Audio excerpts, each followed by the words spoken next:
All right, welcome to, what is today? The 14th of December. Gathering of the City of Lawrence Board of Parks and Recreation. Greetings, Mr. Burns. Is that you dingling over there? That's a horrible word. We do have a quorum. Everybody's happy.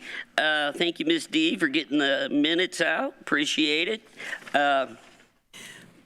It's time I'd entertain a motion unless there are any changes, subtractions, additions, or corrections to the minutes. So moved. Second? Second. Okay. All those in favor? Aye. All right. Real quick. 99, you guys have heard me say this, 99% of the time what we do as a parks board is fun stuff. We even get compliments. You guys seem to enjoy yourselves. Yes, we do.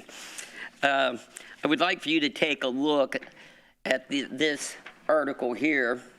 That was from the Current Geist. That is what was approved by the Lawrence Common Council some 3 weeks ago. $3.6 million in what I refer to as general obligation or GO bonds with several projects throughout the city. At that time, there was only one no vote. The overwhelming, I'm going to say 90% of the money was headed to this department to make improvements. And you guys can read, but for the record, $1.6 million parking lots at Community and Veterans Park, $1 million additional at Community Park parking lot, $175,000 for Veterans Park parking lot, $500,000, $500,000 once more for the north parking lot at Veterans Park. The addition, $350,000 for an additional 8 pickleball courts, $345,000 in ADA accessibility of the parks. Various other insinuary, $125,000 for surface for playground at Community Park, poured in place playground surface at Alexander Park, ADA compliant walkways at Veterans Memorial Park, Lee Road Park ADA compliance to pickleball, another $25,000 for programmable locks for all of our parks. The additional money, and most people have heard me say this before, I'm very selfish and turf guarding oriented of this department. Yes, and this is not no yelling. Jimmy knows I love him. Hennigan, great. They were going to get storage equipment for construction stuff, a salt barn. That's fine and dandy. Great. I only focus on this department. You've heard me say it before. You can't police or public safety your way out of any crisis. And Chief Hoffman, anybody that's in law enforcement knows that.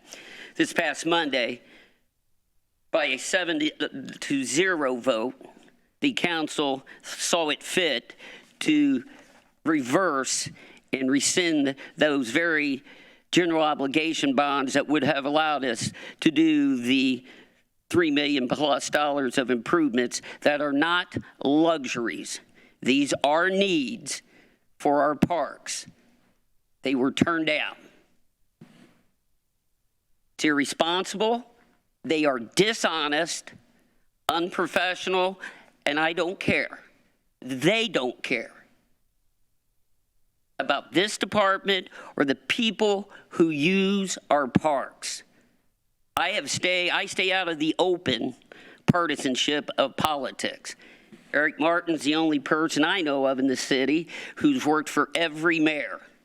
I have worked for every mayor. I've worked in the city as a laborer, bending and stooping for Eric and Tom Schaefer from the summer of '83, and I continue to work and serve on boards. I've served every mayor except the original mayor, Morris Settles, period. That's called bipartisanship. Now, I did get fired by one of those mayors, and that's politics. Want to go get a beer? Bob and I are very good friends to this day. But bipartisanship. The behavior of this council reeks of what goes on in Washington, D.C. in our own little community. To say no over the issue of pure politics, over the issuance of general obligation bonds those monies are going to be used by some other government entity, period. These are elected individuals who say there are parts of this community, and I agree with them, that have been neglected. Community Park, which houses Fall Creek baseball in the front, we have promised them that we are going to do improvements to those fields. They service a different segment of our community to play Little League baseball. I grew up at Harrison Park. That's the community that's immediately south of there. That's where I grew up. I played Lawrence Lions baseball. FC Pride runs over 5,000 kids through their program every year. No council folks who have said, are we going to become Fishers or Nobles? So no, we're FC Pride Soccer, a renowned program. They were just simply asking for improvement to their parking facilities. Veterans Park houses OYO baseball. Mr. Michael's going to give us their year-end report. We're simply trying to make, that parking lot more usable as they run over 1,000+ kids through that program this past year. ADA compliant walkways. When we entered into the use agreement with OYO baseball, we gave them our obligation, our promise that we would make certain improvements to that parking lot, to those connecting trailways. Michael, we can't do it. Period. We cannot do it. The goal of putting a sensory playground in for our kids to use, we cannot do that. We want to do it, but the purse strings have been closed on us. We are unable to do it.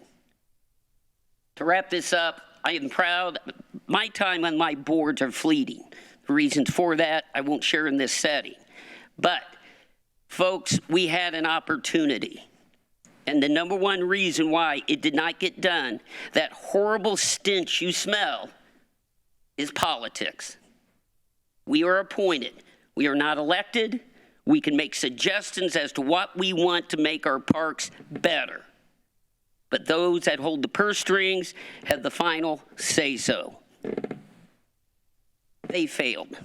They not only failed our Simple Five gathering here to make those improvements that have to happen, but they've failed the 50,000 people that live in this community. That's my comments for this month. Board members, any comments, concerns? Mr. Burns? How long are the bonds for? Pardon? How long are the bonds for? They were a short-term, 5-year bond. Again, general obligation just means out of regular tax money, is that right? Correct. And the opportunity to float, go ahead, our assessed value has gone through the roof. It was prime, the iron was hot, prime time to strike. And that's what I was just going to point out. It was because our net assessed value went up 18%, and so we were able to keep the tax rate flat and take advantage of that opportunity to start that bonding capacity, hold that debt service, and then we could continue to have keep that debt in the budget and reissue new bonds later down the road to continue on this track of getting projects done that we need in our parks. So it's very unfortunate that we will not have this opportunity. So the only thing we can do is vote them out, right? The citizens have to take it upon themselves. If they believe, which I think they do, when you see the number of youth participating in our youth leagues, the numbers that showed up on the opening of Winterfest, the crazy numbers that come out to OYO opening day, Fall Creek opening day, FC Pride's individual tournaments, the 4th of July parade. We have to have a Halloween candy thing. And when people notice when things don't happen. What we need the people to do now is to pay attention to the things before their eyes that make those things possible to occur. Infrastructure improvements, for example. And to take care, sensory playground, to take care of those folks who we have an opportunity, we have an obligation to afford them the same opportunity ADA compliant, to enjoy watching their kids play Little League Baseball, or simply just to go out and play in a damn playground. As you can tell, I'm a little wound up. I'm just going to Norman. add a comment. As a special needs parent, this is unfortunate. It is very unfortunate when they have to try to push their children in a stroller through an area that's not even paved to get to even watch their children play ball. I would have been most appreciative in my 20-plus years of serving on this particular board. 3 Parks Committee meetings have been held. If nothing else, I don't know if Eric, if you were chatted to about which way this was going. Obviously, I wasn't. It'd have been nice, and this is no affront to Ms. Corey or Mr. Hoffman or even the mayor, but Eric and I, 60 years here, Eric pushing 40 years as in this department, if they would have reached out and realized we are Lawrence people for practically my whole life and almost Eric's whole life. That would have been nice. When they say we are serving the citizens of Lawrence, no offense to the folks who have not lived out here for 60 years, like me, they know who I am. I have never stood up to be an affront to any elected folks openly. It's always been the idea of working together for one purpose, moving forward. But to say no to parks improvements is beyond me. What was the justification for it? How did they justify themselves? Ms. Korn? They have.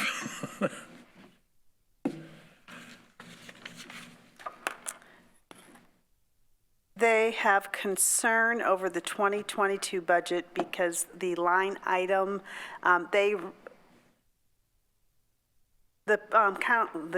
administration presented the 2022 budget, and then they made cuts to that budget. There were parks, this is the second year in a row, because there were parks projects that were cut out then. And there were 2 different revisions, amendments that they sent. On the second amendment, they did not give the line item cuts that they wanted, and that was their responsibility to do that. In failing to do so, we reverted to the 2021 budget. They operated the entire year on the 2021 budget during 2022, but were surprised when they found out, though all financial reports, everything they had been given, presentations by their own financial advisors, did have the budget we were operating off of and was approved and was submitted as it should be, or I should say was reverted and then, submitted as it should be. So everything there was very transparent, and all those numbers had been in every document that has been given and used in budget workshops, et cetera. But they were surprised that that budget had reverted, and so they said they are questioning the financials of the city, so therefore they decided to repeal these bonds. Remember, after a almost total unanimous vote originally. Wow. And there is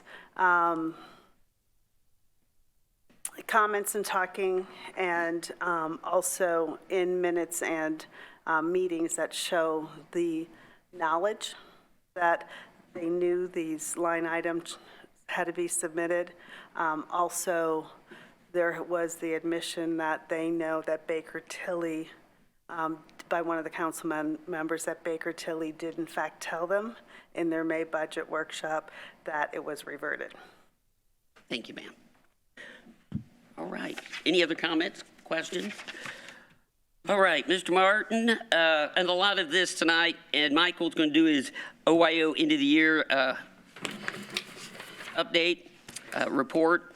For the most part, other than the money part, the budgeting part, those components, we are reverting back to 99% of the things we're going to kick around. Yes, it's a kick in the gut, but we still have youth programs, we still have Winterfest, we still have fun stuff. And I will not let lose sight of what we've done and what we're going to do. So Eric, all yours. We'll just pick up as line items and. Go ahead. On the, so if you want to jump down to accomplishments Yep. so this year, as of, Right here. we successfully bid and secured contractor for Civic Plaza, and we have completed the construction of Civic Plaza. Pickleball courts were expanded, and the usage at Lee Road Park, and we had a very successful year at the existing pickleball courts. We expanded partnerships, CCA, YMCA, various groups within the city. We completed the roofing and HVAC at the Starrett Center. We completed the remodeling of the kitchen at Lawrence Community Center. Fort Harrison Cultural Campus was completed. We still have a few things to do there, but a majority of that has been completed. Launched the successful Lawrence is Beautiful campaign that Corey initiated, and we continue to build upon that premise that Lawrence is beautiful. We expanded the league offerings through CCA and YMCA and also the Gaelic Athletic Association.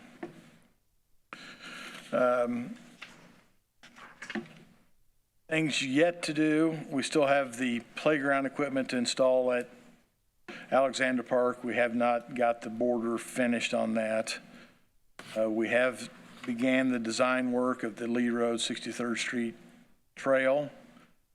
We hope to have kitchen table meetings with those owners that are going to be impacted by the trail sometime in January. So we're well on our way to having that approved and construction starting next year.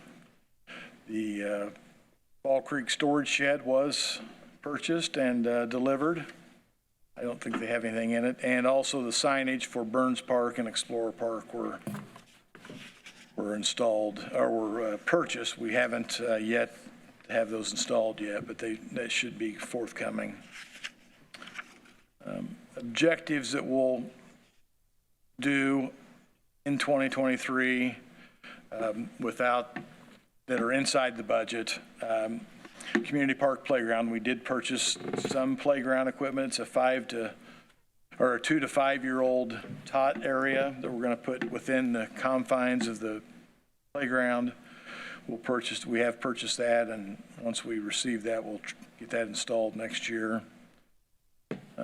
We still have the monies available to do the scoreboard, lights, and PA system for our friends at Fall Creek Baseball and Softball. We're going to expand the butterfly habitat with the implementation and assistance from the newly formed Lawrence Parks Foundation. Start construction of the Lee Road Trail. Hopefully do the build out on the civic area of Lee Road, which includes the fencing, additional the bocce ball and the volleyball, yes. So those monies, most of that is put in the non-reverting fund for the Civic Center build out at Lee Road Park. And then we're still looking to purchase, continue on our park maintenance program through lease payments. We hope to buy a mower, truck, and sprayer for 2023, but we'll get into that once we determine what our final needs are there. So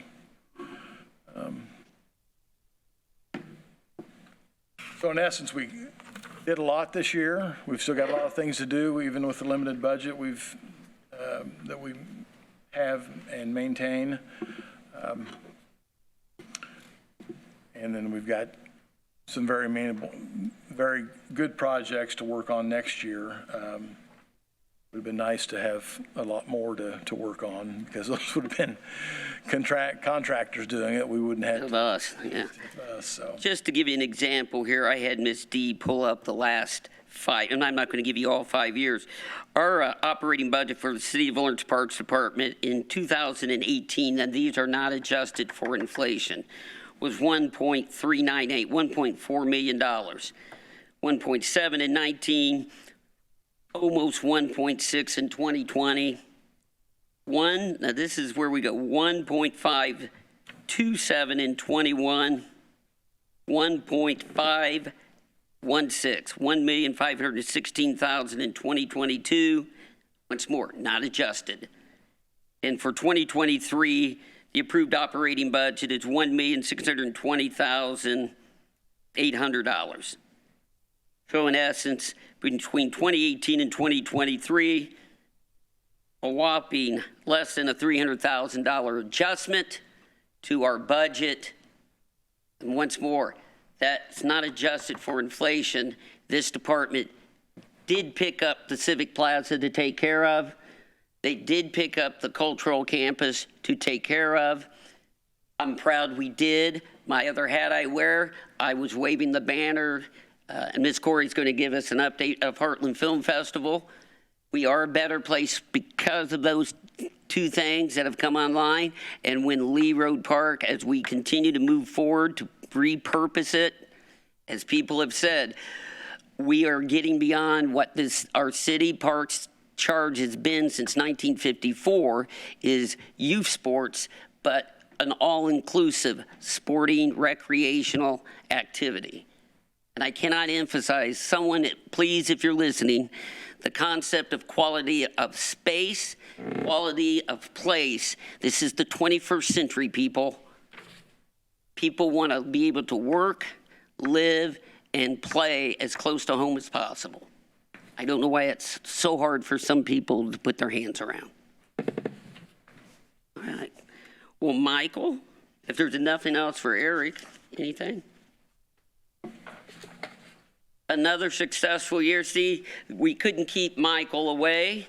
He's insane, but a very good man. And he runs the product that's going on out there. Keep screwing up in reverse. It's all yours, sir. Well, I appreciate that. I appreciate everything that you do. I know this meeting is, the information you've been receiving tonight is probably not ideal, and it'll probably tailor a couple of my comments to perhaps in a different direction.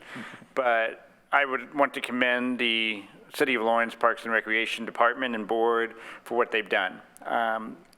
And I know Jeff just mentioned, me and specifically roles I do, but it takes the community, it takes the village to run an organization in a park like Veterans Memorial Park and the Oakland Youth Organization.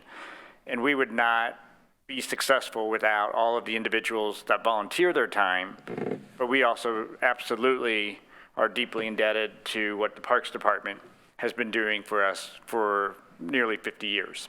The way that we have been able to grow systematically, to be able to grow responsibly, and to take on new challenges and to overcome some difficult moments has been with the support that each of you and your predecessors have offered over the years. So while maybe we didn't get the most encouraging and positive news this evening, it does not take away from the impact that you have had in our organization and on thousands, if not tens or hundreds of thousands at this point after 48 years of what OYO has been able to do. So thank you very much for that. And please, by all means, don't lose sight of the good work that you do, because there is plenty of it each and every day. And we are recipients of that, and we are very thankful. So to talk about this a little bit, that's exactly where we are. This is a partnership at Oakland Youth Organization and Veterans Memorial Park. And it absolutely would never be able to be accomplished without the collective efforts of the Parks Board and the Parks Department. This past year, we've had some great stories, and I'm going to kind of walk through a narrative. It's going to be a little bit of a different presentation than maybe what you might have seen in the past, but we're still talking about some of the same information. But really, in 2022, there were three big takeaways. One, we made some drainage improvements, which have dramatically impacted the ability to play following some big rainstorms. If anyone had ever been in Veterans Memorial Park prior to 2022, it didn't take much rain before we became deeply flooded, and it would take us a couple days to get out of it. Eric and Jeff came and walked through the park with Jeff Sparks and Brittany Anderson, two amazing people, and really started to identify some quick fixes, and those quick fixes have turned into long-term successes. So we really appreciate that. We worked together on a use agreement for renewal for another 10 years. We worked together to try to really find what would be a win-win situation for all parties, and I think that was very effective. And then everything that you do on a weekly basis. You know, we see the logs of who's coming in and out of our building, and there's hardly more than 2 or 3 days where somebody from the Parks Department isn't in one of our buildings, making sure everything's working properly and things that we need.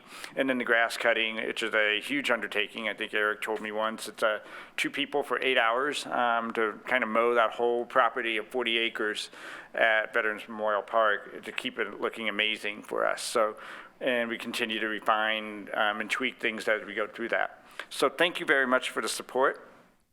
But I really want to take a step back before we really kind of look at the impact of 2022, because there are 2 individuals that are pretty near and dear to me, and it's very hard at times to kind of go forward without them, because they've been such an integral part of everything that we've done at OYO in the last 5, 10 years, and in some ways they've been involved even longer than that. But the first one is Brittany Anderson. She was our president for the last 2 years. She was the one who stepped up at a time when we needed some amazing leadership during COVID and others to keep our organization strong. And she has been phenomenal in every which way imaginable as the president of the Oak Landing Youth Organization. Karen Grace is our treasurer for 2 different terms. She just finished her second round of 3 years, and she did amazing work for us. She not only just kept us as a solvent organization and often putting us in a good spot, but she was very sound and logical and practical about what we needed. These are 2 individuals that were incredible leaders, but even more so, they were better friends, and they were better people. And they made everybody around OYO better. And Michael, just to comment on this Greasy there, you coached 40 years like I have. I was blessed to have all of her sons ran track and cross country for me at Lawrence North. And they come back and good kids as the educators in here. It's no surprise. Good kids come from good families, duh. And I was blessed to have the Greasy boys. I've had 4 what I call legacy families, for at least 3, I only coach the boys, at least 3 of the boys or more. I've had one family of 5 in my journey at Lawrence North. But the Greasy family, the boys, we ran into each other at Meyerman 3 weeks ago. We were talking about it. So my other hat I wear, I'm just blessed. You're blessed to work with her. I was blessed to be able to work with her kids. Excellent. So we really appreciate them, and a lot of what you're going to see tonight and the success that we're going to talk about can really be tied back to what they did through their leadership. So let's jump into that. First, we're going to talk about how we've grown stronger. We'll talk a little bit about how we're performing better now through their leadership and guidance and all of the individuals on the board, how we execute smarter as a league, the improvements that we're making, how we're building to the future, and how we view and appreciate the partnership we have here. So that's going to be the narrative and the story behind what we're going to share a little bit today. About growing stronger, this is a look at every year we do a satisfaction survey for the spring season and the fall season. This past year we had a higher response rate and more families respond to the survey than ever before. After seeing numbers kind of really plateauing for a while, we saw a bigger increase. And this is what we look at is we try to strive for 75% or better in as many categories as we can. And there's about 20, 25 categories that we look at. But these are the top ones that all scored 76% or better, hitting that metric. And you can see that the league is really recognizing that we are offering an environment where we value the families, that we believe in providing a service that's going to be valuable to them, that creates life lessons and memorable. And most importantly, it's a culture that they want their children to be in. That's what you see in the spring, and you see a lot of the same areas in fall. You see care and concern kind of carrying over just a few percentages apart. The registration process, the park beautification, the fields, the code of conduct, the OIOA. A lot of things are really kind of carrying over from the spring and the fall at very similar numbers. And what's really interesting about that is our clientele between the spring and the fall are somewhat dramatically different. The spring is really much more really young, in a younger environment, and it's more youth-oriented, and it's more just rec. In the fall, we have a lot of travel families that come back into the organization because they don't really do things in the fall because they're playing other sports or their travel teams aren't playing. So they have higher expectations for what the league can be, but yet we still seem to be able to meet those expectations. When you look at the same survey, and we just, where did we improve year over year? So how big of a jump did we see in some categories from 21 to 22? These are the areas that had the biggest jumps in positive scores for us. So that we were communicating better in the spring. We saw that the field conditions, and there's going to be a real big story behind the field conditions here in a minute. You know, and just overall, and even team balance, which is an area that's really important because everybody wants an equal chance of having a good positive experience. In the fall, we saw some very similar things, field conditions, timely notification and communication, but even the value was up much higher. And even the low point there in those top 6 categories was 7% or better. So in a very much more competitive environment, much more higher expectations environment, we were even exceeding expectations further. It is important to note we actually finished the season in 22 versus 21, where we had 3 weeks in a row of rain and we couldn't play a tournament. So that probably helped a little bit of this. But it is the overall body of work as a league and the volunteers we have, we're really making a difference, and the families embraced it. When you look at our profitability and how we've grown stronger, this is just eye-popping. This is just a stunning number, and it talks about responsibility and reversing a trend. So this is the, now this may come down a little bit because we still have 3 weeks and who knows who in the world on our board doesn't want to spend money. But as of where we stand right now, if our profitability shows the highest ever single year profitability for a league. And that's coming right off of a year where we not lost, but we made a lot of investments, so we were in the red by $7,000 or $8,000, and now we've turned that around. So it's almost a $60,000 turnaround in 1 year. So we really are feeling positive about that. And when you really look at the from 2015 to 21, you know, we really haven't seen much growth of anything, and then be able to turn it around.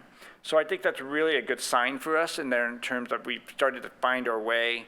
And again, it's some of the things that we've done from an infrastructure standpoint and how we take care of our park has really been able to make that a cost savings for us. Performing better is another area that we really kind of want to focus on, and we've really seen the results to support it. So what we wanted to do is we really wanted to max out participation where we could. In our spring season, we saw another 4.5% increase on top of an 11% increase the year before. So we were at the largest total of spring players since 2016 participating in our park. That's a lot of people walking through the park. That's a lot of people parking in parking lots. That's a lot of people buying from the concession stands. There's a lot of wear and tear on the fields. But similarly, our full-time travel is at our second largest total ever. And in 2015 was our high mark at 141. But we had a 10.3% increase in the number of full-time travel players compared to a year ago. And then our fall ball for the second straight year, 712 to 720 is probably the maximum number of players we can have. So maybe some teams only had 11 instead of 12 on the roster. But we maxed out the maximum number of teams, and really essentially the maximum number of players has been reached 2 years in a row. When you look at our sponsorship program, this is a huge part of where our profitability came from. We generated $54,661 in sponsorships this past year. And that's a 26% growth over a year before, and that was our previous high. And that was over 30% over our previous best year prior to that. In the last 2 years, we've generated $98,000 in sponsorship revenue, and that is more than 2016 to 2020, 5 years combined. So we've really been able to identify support in the community and be able to do it at a variety of different levels. And those levels really kind of look at, not a slide on here, but the levels that we have, or they can, do anywhere from $750 to $2,000 on park, what we call corporate sponsors. They can do team sponsors for either $350 or $525 if they want to do spring and fall.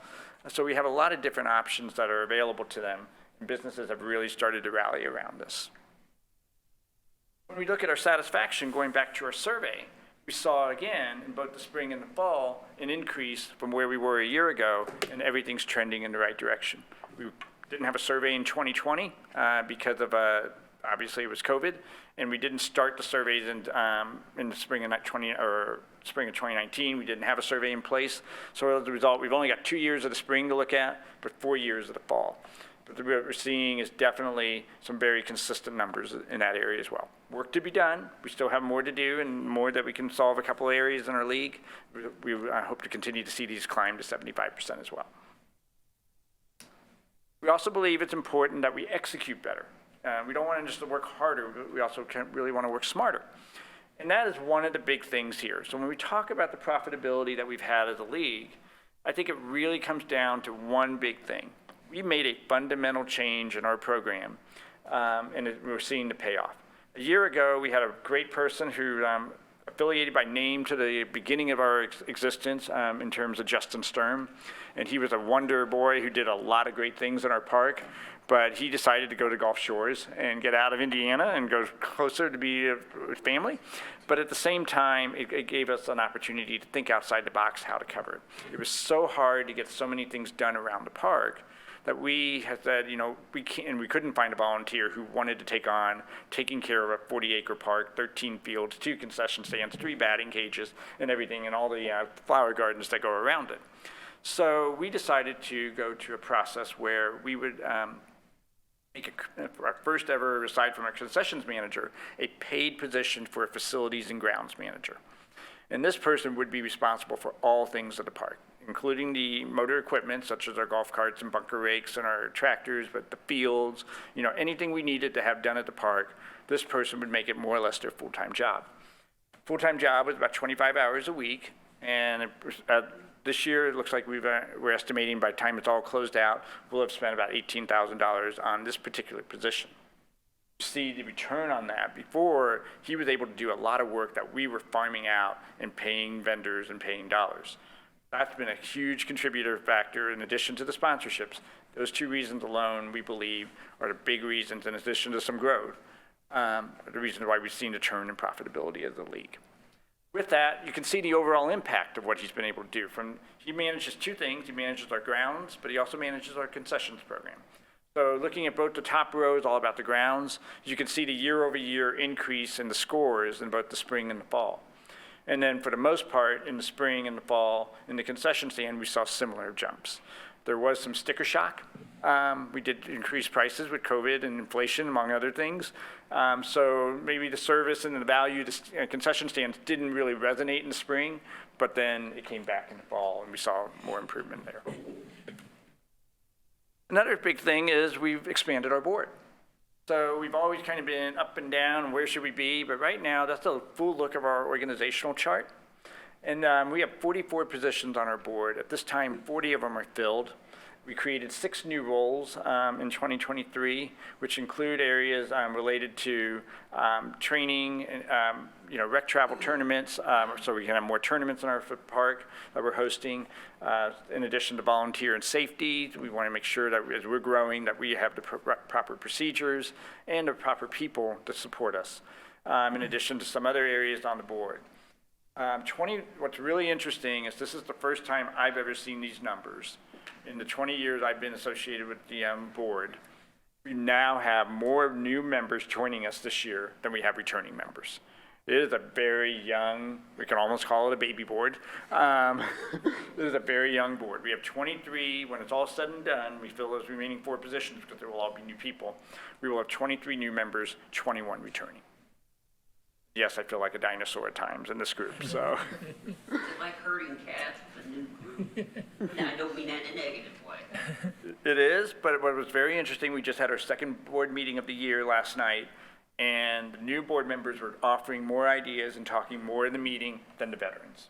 So maybe they don't know better, maybe they, whatever it may be, but they're doing some great things and they're bringing some great ideas to the table.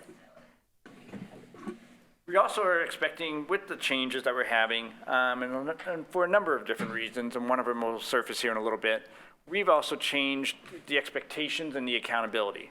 One of the big things is we created a board member agreement in the middle there. So for the first time in my 20 years on the board, myself and everybody else has to sign an agreement that says this is what we will do as board members.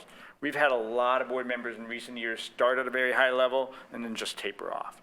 And we don't know what to do about that. Now we have basically an agreement that says, you said you would do this for a year. At least carry it out, and then if you don't want to continue, we can work with you on that. But we also said we want to make sure that they follow the OIO way, that we want to have a social media policy. We've had issues where people have misused social media and did not say so many favorable things about OIO. If you're going to serve, you need to be positive or quiet, one or the other. We've created very specific board position overviews so everybody knows exactly what their jobs are. And we've also created a financial process years ago, but we're dusting it off and modernizing it a little bit more so that we make sure that everything we do as a league from a league organizational operating account is always fit and sound. We do not want a repeat of what we had in 2012 at the organizational level. Talk about another issue that has developed, but we certainly don't want the organizational level issues to resurface. So what improvements can we make? First, we need to focus on team balance. This is a continuously big challenge, and it was a large part of our discussion last night. Over 30 minutes were spent on this topic. What can we do to really focus and improve the team balance? And one of the things that we find is the number of requests that we get that our commissioners and teams and have to try to coordinate to make match, we're losing the focus on keeping things balanced by giving everybody what they want. So we realize that that's probably going to have to be tweaked and modified and reset expectations. But when we look at the top two, the green and the orange, our goal again is to be at 70%. We believe that if we can be at 70%, not everybody, if you get eliminated in the first round of the tournament, chances are you're going to fall in that red bucket. It's just the way you are. I mean, you want to play longer than the first couple games. So we know there's always going to be about a third of our league, and that's where we want to be. But we want to see that green and that yellow climb up a little bit more and get to 70% or more. By doing that, we can create a better overall experience that leaves it to more recommendations and more referrals. And while we may not be able to take many more kids on the fall ball side of things, we certainly have some room on the swing side to welcome more families. So our travel tournaments, so we do 3 every year and had mixed results. The big one is the David Manlove Tournament. For the second year in a row, we had 50 or more teams that participate. It's baseball and softball for the second year in a row. And for the second year in a row, we've given the largest donation ever at $5,000 to the 24 group, which is designed to support and honor in memory of David Manlove, who passed away in 2001 suddenly from cardiac arrest from huffing. We are now able to give donations to the 24 group, which assists families that are dealing and coping with adolescent substance abuse. And so this one was highly successful in its 21st year. Only year we missed was obviously the COVID year. The Bill Stern Memorial Tournament is back, but it's not back at anywhere close to the level that we're used to. I mean, in its heyday, it was 70 to 80 teams participating in baseball and softball, and as you can see, we only had about a third of that. So with that, it was a break-even event. It didn't really generate the revenue that we would have liked. This tournament supports our scholarship program for our families. But we didn't have, obviously, any dollars from this particular one. We did create an experience, and it gives us a foundation to build off of, since it was the first time we hosted it since 2017. But we know we have more work to do to bring this tournament back to its heyday. And then we also had a Bomber Bash, which is designed for our full-time travel teams. 2 years ago, we had more than 30 teams. This past year, we only had 10 teams in 2 age groups. It's a full-time travel tournament only. It was incomplete because, once again, weather it didn't cooperate with a lot of things the last summer in the winter and in the summer, and it was much smaller in 2021. But we are dedicated and committed to making this happen because it is a chance to support our travel program, but it's also a chance to support our program overall. But here's the story that I want to take some time to talk about. We unfortunately have had a time where we've taken a little bit of a step backwards. we had an individual on our board who was also a head coach of one of our full-time travel teams. And following precedent of 2012, we took the proper steps as we investigated this. But there was an involvement of misuse of funds and theft from a team account. This did not seep into our organization's operating accounts in any way, shape, or form. But all of our travel teams have their own bank account. This has been heartbreaking. It's been frustrating. It's been really disappointing. I've had to stand in front of the 10 team members. I've had to watch tears come down their face, knowing that a couple of them are very low earning wages parents, double income parents, but every dollar, sometimes they have to take second jobs to pay for the travel opportunities that they give their kids, and then to see that somebody misused their funds or used it for personal use. This has been heartbreaking in so many ways.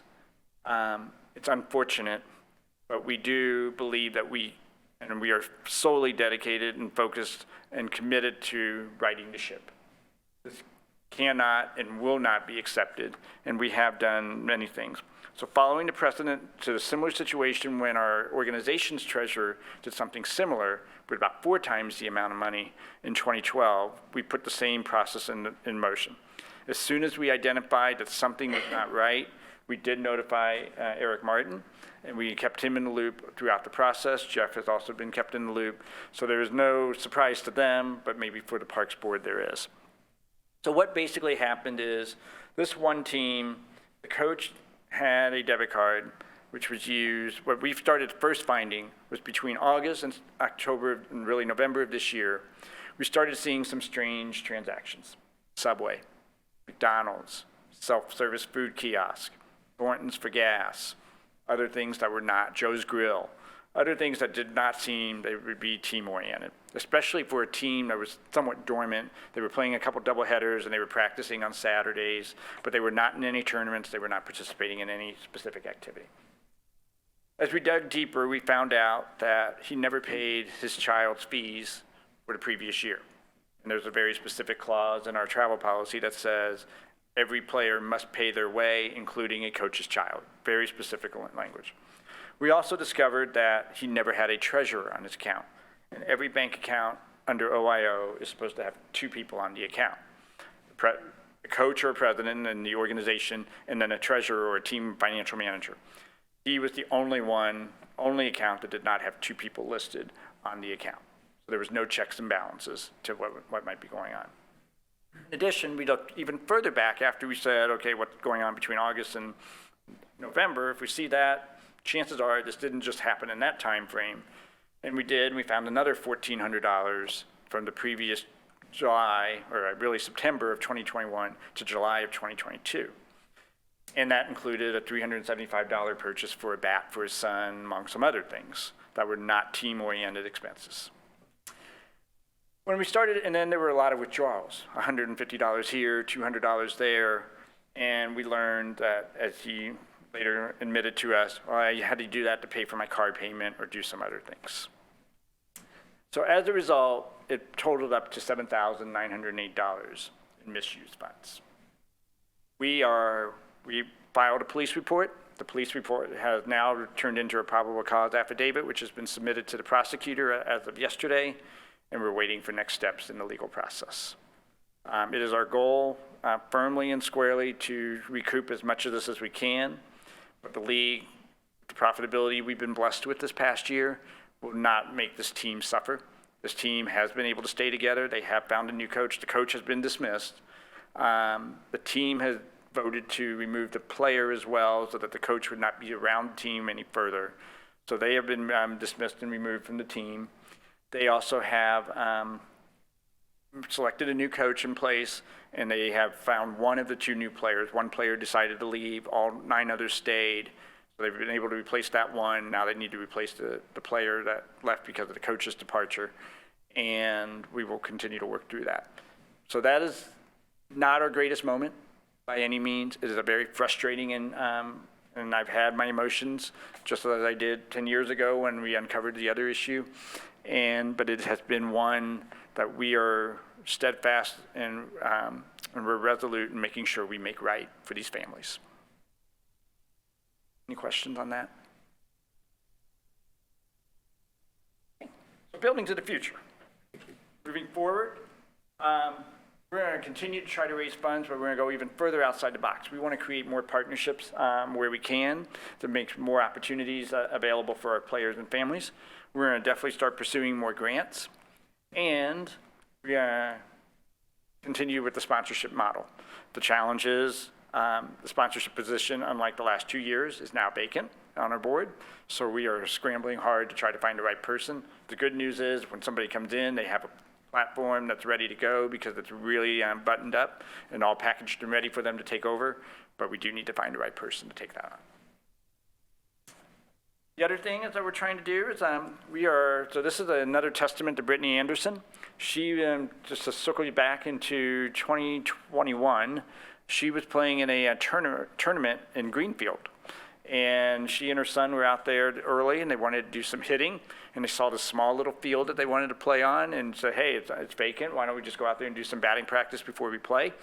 And she did. And she came back and she said, why don't we have a small little field like this? Perfect for T-ballers.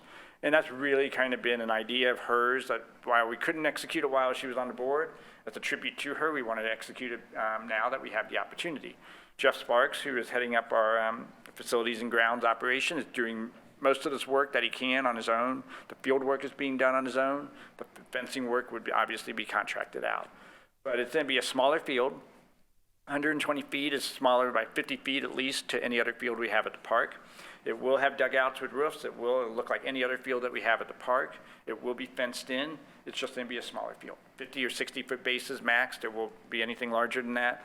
And it will primarily be for T-ball in our Challenger program, which we're bringing back as well. But it will also won't be limited there. If we can put a junior rookie for a game for 6-year-old boys and girls or an 8U softball game there as needed and the space is available, we will. So this is These fields, Eric, this is going to be a partnership with us in developing these fields. No, Jeff's pretty much Really? taking it on himself, yeah. managing this, but we're happy to take any support. Oh, I knew that. That's kind of, yep. You saw any Jeff and I support. planting trees, you don't need us out there. So right now, this is on the southeast corner, real close to the home there and real close to the boulders for those that are familiar with Veterans Memorial Park. And it's going to be situated right there, so it's a short walk for T-ball players. It's a short walk for the Challenger families. So it's really a great opportunity here. And just for the record, Michael, define the Challenger. The Challenger is for, certainly. So the Challenger is for any age from 4 to 25, basically. And it's for those that have any physical disabilities that might not be able to play the game normally.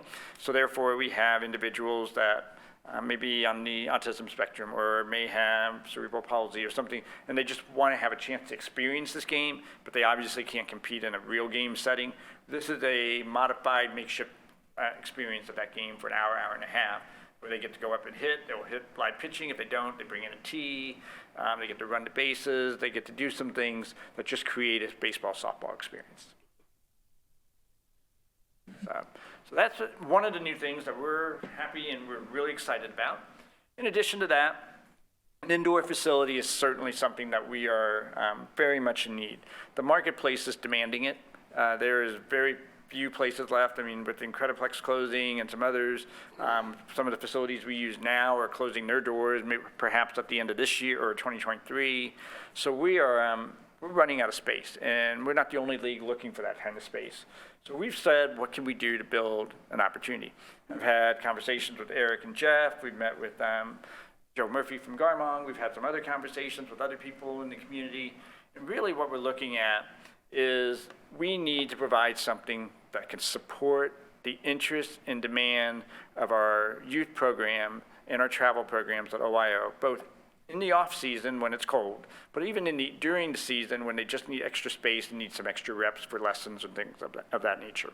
So this would be a multi-purpose practice facility designed exclusively for baseball and softball, and that would be able to accommodate fielding, hitting, and pitching kind of situation. While the size is up for debate, we've seen anywhere from 100 to 180 to something smaller, 90 by 120. it is, either way, it's not designed to host tournaments or games or scrimmages.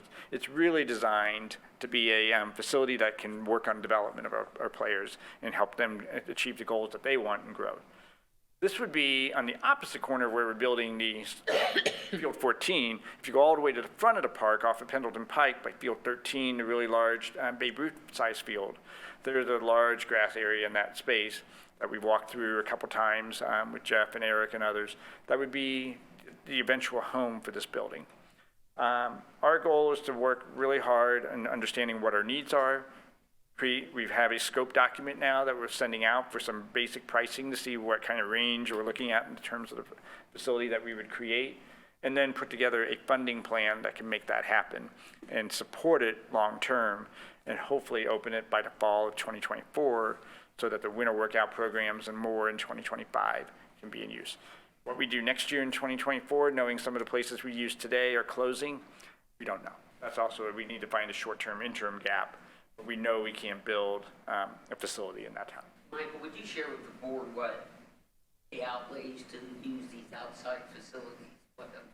What's it costing? Yes, so right now we are spending about $14,000 to use a 30 by 70 foot space to run all of our winter workouts just for the rec league. If you would put in, so that's $14,000. If you would put in our 8 travel teams and what they're spending, you'd probably add in another 20. So we're spending about $35,000 as a league in general, if not more, because that's, there's other teams that are probably not factored into that number. But somewhere between $35,000 to $50,000 a year just on the dollars that we're spending between all our teams or the league as a whole on renting spaces elsewhere. That does impact registration, participation fees for the kids. Yeah, and the travel teams pay for their own, and we've been able to raise enough money to offset the cost when we have rented it. So for a rec league, so this year we still have about 30 openings. We're already at a break-even point, so that's good. But we hope now that we can take that money and put it back into paying any kind of loans that we might have for a building. We haven't had a loan at OIO since 2007. And so we're not sure we really want to go back into it, but you can't build a building of this nature without taking on a loan. So, in the wrap up here, to appreciate our partnership, coming up, we're going to soon be celebrating our 50th season of actual baseball and softball at OIO in the spring. That'll be the 2024 season, will be the 50th time. Families will be bringing their kids out, and we fully intend to make that a big deal. So we're starting to have some very preliminary conversations of what does 50 years look like, what kind of celebrations do we have, how can we build recognition for people that have played here over time, the past leaders of our organization, the past players of our organization, people that might have gone on and done major things in college or others. We really want to try to make this a big opportunity, and maybe it serves as a springboard to help support the construction of a new indoor facility as well. In addition to that, we have a win-win partnership here. And one of the things that we've talked about as a board is we really want to provide a valet service. And that to me means value, accountability, leadership, empowerment, and teamwork. And that is what the board is really striving to accomplish together. We want to provide the value to our families. We are holding everybody accountable to do their own thing. That's where the board member agreement, among others. We want true leaders to rise in the organization. We're hoping this younger generation of families that are coming in will start to jump on the board and maybe allow me to retire at some point for empowerment. It's one of the big things. I don't believe personally that everything needs to come through the president. I believe that everybody on the board has their role. I just want to make sure that they have the resources they need to do it and give them the authority and the empowerment to do it. But we have to work as a team, and we have to make sure that we don't have any lapses such as we did on a travel team situation we talked about moments ago. We have to work as an organization. Now, ideally, I can skip over this, I think, because these are the things that we were hoping to work on in 2023, the paving and the resurfacing of exiting parking lots and the unpaved pathways. Those are certainly things that or I should say existing parking lots. But those are the things that we'd really like to focus on, but maybe we'll come back and talk about that for 2024. The infrastructure guidance, this is an area where I think we can have a partnership. And it's going to be an ongoing conversation and discussion, and we'll use the help of Eric and Jeff and others to make sure that we're doing the right things. And then the stormwater drainage improvements, we've got a giant step in the right direction. We'll continue to see how it holds up, and if there are more things that we can do from an infrastructure standpoint, we'll work together on that. Eric, real quick, I know we've talked about it, something I know we can do. Is there an issue of not paving, but do we need to do some striping and lining in the parking lot, especially that south parking lot? Would that help, or help to improve the parking situation? It would hold up for probably a season or two, but not very long. But in lieu of being able to do real paving, I think we got to put a Band-Aid on it. It would help with just the arrows to increase the parking situation, yeah. Right. Show up there on a Sunday when Pride's doing something and when OYO's at it. Woo. But Parking it garage would be works. great. But it works. It's insanity, but it works. Exactly. That's the important thing. I'm going to walk through it, but if you are interested, there is a whole appendix full of additional data and details that supports many of the comments. Feel free to look through that at some point when you're. will. But I, again, appreciate very much what you've been able to do and support us. The City of Lawrence has been great partners and great friends of OYO for 48 years, and for the next couple of years in my role, I look to only foster more of that between the two organizations. Thank you, sir. And I tell you what, the communities immediately to our east, I don't know if they appreciate what you do, meaning Fort Phil, McCordsville, what you guys are doing. We're seeing an increase in the number of families coming from those areas, and that's kind of where some of our growth is coming from. So we're thankful for that. At the same time, we always remember our roots here in Lawrence as well. Thank you, sir. Thank you. Have a great As evening. always, great job. Thank you. Michael, if you would send me that, and then I'll make sure that the board gets a copy of this also. What's that? Send me a copy of this. I did. I sent an email today. Oh, you did? Yep. In a PDF format. Did you get it? I have not looked, I'll be honest. Yeah. I've been dealing with. Let me know if you have not received it. Let me know, and I will be happy to resend it. So, Thank you, sir. thank you. Have a good one. No, that's to the, They give me my back already. Eric, I don't mess.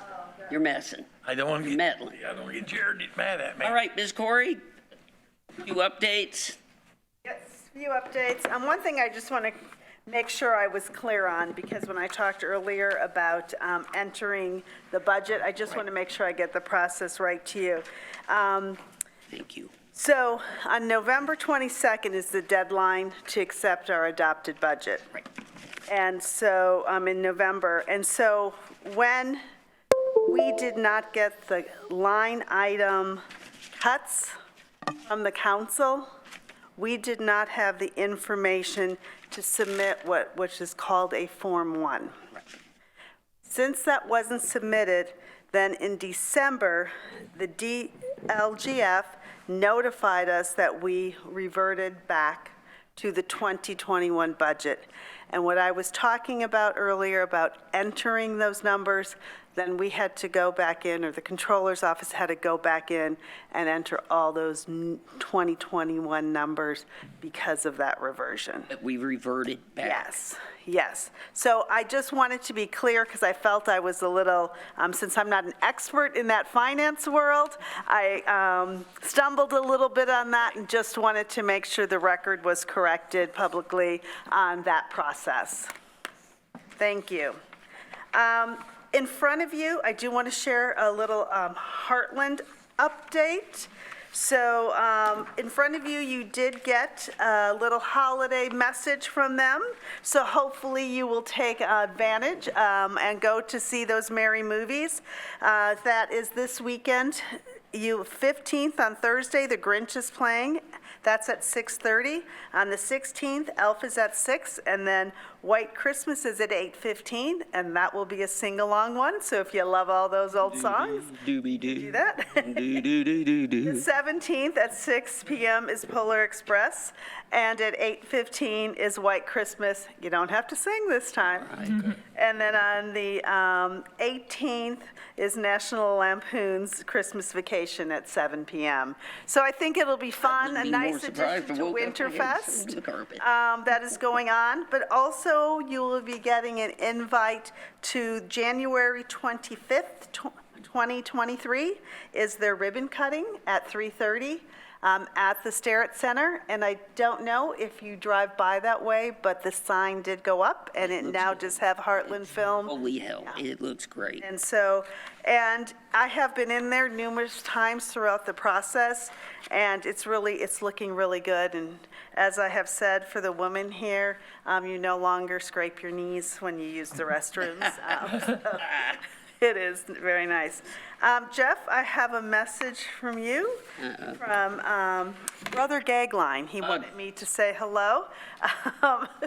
Mr. Gagline and I could tell stories, but then again, we would not be gainfully employed. Don't put that into the minutes, please. Earlier today, or actually going on, and I had left coming here, the Rotary was hosting the Firefighter Families Assistance Toy Drive that they have every year. So this year, it looks like we did, as a city, and I know that's something the firefighters do, but I know you'll be very interested in it. Looks like we're going to be serving about 850 Lawrence Township families through that program for the holiday season. I know that's Dino's baby. It is, and he's doing a good job. John Phelps will be taking that over as once Dino retires, so I'm really working on transitioning that program. I had the wonderful opportunity of going out with some of the shoppers with some of the money that was donated, and we went out on Black Friday bright and early at 5 in the morning, and were able to get lots of good values and toys, so it will be a very exciting time. So thank you to everyone who has contributed to that. We really appreciate that. But just wanted to update you on Winterfest. We are winding down on times with that. So our skaters have been up. I will file a final report when we're done, but it has been nice to see that we have had more than one day over 100. We've had a couple days where we're getting over 100 skaters out there, 120 skaters. Honestly, our winter market has been a bit spotty. So that vendors have no-showed for us because of weather or other things or last minute. So we're really looking at to next year and how, and we're working already with Jim Hennigan, some volunteers.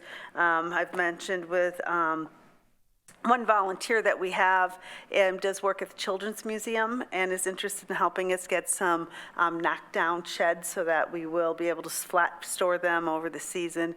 But for our vendors, hopefully next year, the goal is to have something that protects them more from the elements, because that is the complaint that we're getting on that. But we did this year have the addition of warming stations out there, and so that has been nice, and we have gotten comments on that. Santa's been at the plaza every Sunday from 4 to 6, and so it continues to add different features. This weekend, we have live music Friday and Saturday. Then on Sunday, we will have Touch-a-Truck, so bring kids out. That's from 3 to 6 that we'll have trucks out there. Of course, the skating rink is open. Then we're closed Monday and Tuesday, but because then students from MSDLT are out starting on Wednesday, Thursday, and then Friday will be open, and Friday is our last Winterfest day of the season. We do have a couple. Our winter solstice celebration. Our winter solstice celebration is on the 21st, so for $5, which is the price for a child to skate. They will be able to participate if they register in advance and do a craft as well and make some s'mores, and they will have their friend Santa come visit. That will be at 4 o'clock. We are doing the craft this year at the True Hotel because that's very convenient. So they're opening up their lobby to us to be able to do that. And then we have a safe walk across the street and get the kids out on the ice. And in between that, and we're going to do the s'mores in kind of tiers or groups so that we make sure that we have a small group by the campfire to be able to make those and keep it safe for our kiddos. So exciting things happening there. We want Civic Plaza to continue to be a place to have events. Right now, we are talking with Indiana on Tap, and so I will be getting with them this week, and we are looking to possibly, we're checking on some opportunities of some vendors for some things, but doing a St. Patrick's Day event. One of the things that's around there in that event is all those bollards, so if it's an over 21 event, it's easy for us to be able to close that off. And additionally with that, we have, it's kind of just fun and festive. The lights, I don't know if you've noticed when you went there on the trees that go around, we have added up lighting there. So right now it's red and green. It can be white, it can be red, white, and blue. It can be all green, it can be all different things so that we can really adjust to the holidays and kind of add to the ambiance of a fun event that we would be having at that new outdoor space. So we're excited about that. Let's see, Merry Movies. Arts for Lawrence, we're letting Elena this year get her feet wet, feet on the ground, I should say, before we put her here to talk a lot about some of the new programming, new things that are going to be happening at Theater at the Fort. So you can expect, and all of Arts for Lawrence, you can expect to see Elena giving, or someone from the team giving regular updates. But she's really been now through her first budget process and really looking at how they can fill the seats of the theater. And I think having partners with organizations like Heartland and that to really get the word out to help have people know what's happening and give them the opportunity then to promote what happens through their programming with AFL, I think will be a really strong benefit for that organization, and we will continue to watch them grow as well. And then 2023, as we look ahead a little bit, our first event that we will have will be in February with our Black History Month celebration. I know we will continue to partner with the Y for some events. So the Spring Fling, which is on April 8th, we will also then be doing the Trunk or Treat, which I think I mentioned previously with them. So Jeff, we will be getting that candy back out there for the kids. Some other new things that are happening this year besides the regular things with Fiesta Lawrence and all that is on the 20th of May, the Lawrence Fire Department will be doing a pickleball tournament. And that pickleball tournament, actually the beneficiary of that is the Indiana, is the Hoosier Burn Center. And so for children who are victims of fire. And so we've been working with them on that, and that's pretty exciting. The firefighters are taking the lead on that, but it's been, that's one of the newer things. So St. Patrick's Day, that, and the Trunk or Treat will be our additions to the calendar this year as we continue to watch all our events grow in attendance. And so we're excited to look forward to a new year. Thank you, Madame. All right, we have a couple real quick actionable items. Any questions, by the way? Real quick, we have our meeting dates, and the lovely Miss DG has promised me no conflicts alike. So at same bat time, same bat place. So I will entertain a motion if no one objects to those for those meeting dates. So moved. Second. Second. All those in favor? Aye. The other actionable item, Eric, walk us through a use agreement with the Alzheimer's Association of Indianapolis. It's actually a sponsorship from Edward Jones Financial, the local office by John Dewey. Right. Is holding a tournament, a pickleball tournament, and he's renting the facilities for just a little over $700 for the day. So Got it. that will help us. I think it's July the 15th. Got it. So with that being said, I would need a motion entering into a use agreement with Edward Jones. In conjunction with the Alzheimer's Association of Indianapolis. We would host them for a pickleball tournament on July the 15th, 2023. So moved. Second? Second. All those in favor? Aye. All right. Anything from the public? Public? The only other thing that I do want to share with you, and so we will put this for discussion, but I want you to have time to think about this before we do it, is CCA just sent an email. Wow. And they have 2 nights where they are going to be doing pickleball using half our courts. And they have asked if they could have more nights where they're using half the courts. So I know that's something that needs some discussion. And so I wanted to give you time to think about it and not just give you a quick, hey, vote now. So you can expect to see that on the next agenda. Thank you. With this being our last meeting of the year, yeah, we started out this evening here, money, woes, and go, but we can't lose sight that what Ms. Corey just went over, we have great events. They keep growing. I wear a lot of hats, and I do it willingly. I enjoy it. I get to work with people like Corey. I love, respect. I get to hang with her. I get to hang with Joe Murphy, those 2 yahoos. Along with Aletha, bringing to fruition the Civic Plaza and making Winterfest and those events happen. I get to work with Eric, you guys, Dee, the parks folks. I just need to tell you guys are very important. You're special. But things don't happen here without our volunteers. Michael, the next 2-3 months, we'll be hearing from our youth groups. We cannot lose sight that I'm going to call out Karen here. She did a little work with Winterfest over at the Skate Shack, and I would be remiss. This is what makes crap. Crap just doesn't happen, okay? And we aren't able to function with these events without. I know you don't like the accolades, but you're getting a little bit here. These things don't happen without people like yourself, be it Winterfest, be it the youth leagues, Scooter and the folks over at the Arts for Lawrence. Things just don't happen by themselves. And I just don't think folks get enough shout outs. Just a simple shout out. The late Don Inskeep, and it was handed off to Dwayne Hodgen. He would send congratulatory 3x5 index cards, be it sectional, regional. You made the sink and honor roll.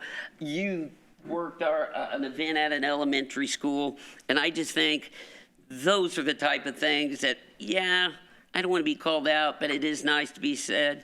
This stuff doesn't happen without you. So with that, Merry Christmas. Joe Butler, they play Connecticut on Saturday.